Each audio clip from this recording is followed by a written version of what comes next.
Okay, good evening, dear master's students. Today is 20th of October 2025. We are having our lecture. The other time I had no power, so I failed. And my laptop had no gadgets to keep on moving when there was no power. I have to fix it in the socket so that I continue the lesson. Today we are tackling a new topic about data collection and interpretation. And we are going to look at remote sensing per se. Any master's student or any researcher or any academician has to collect data, has to make research. And with doing research, you must have a basis on which you make research. You remember we talked about problem identification or problem definition.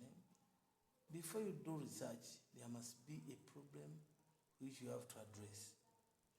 And you must clearly define it to show that at the end of it, you come up with the findings which are realistic. Data collection is very, very important because it is the basis for research. If you don't collect data, then how will you have research? How will you get findings? There is no way. But data is categorized into two parts. Into two parts. Into two parts, we have secondary data and we have primary data. Secondary data is that data extracted from some other sources which have been researched on.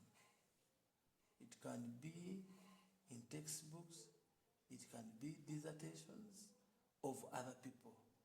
It can be newspapers, it can be some write-ups of some people. It can be workshops that have been held about the topic you are trying to address. Anything that is secondary, that has already done some research. So, with primary data, that's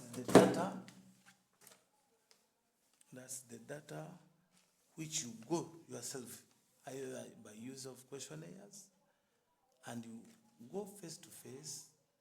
You can extract the data by taking photographs, directed photographs, either aerial or ground photographs.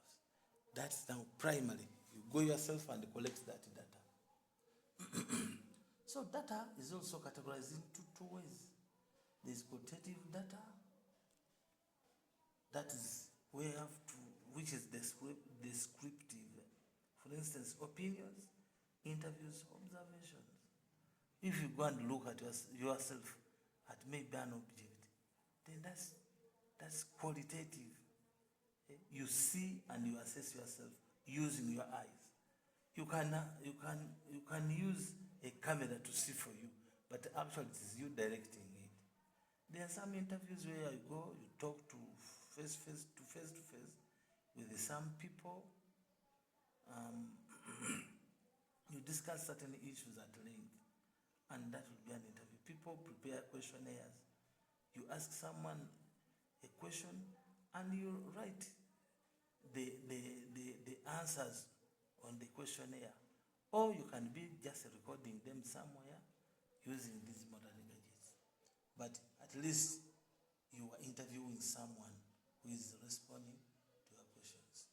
Opinions, now these opinions, you may be like a political questionnaire. How would you think if Raila Odinga is not buried on Sunday? Then someone expresses his side. But according to Odinga's will, he said he doesn't want to go beyond 72 hours. So you give an opinion. How do you find that? What would you say? What would you do?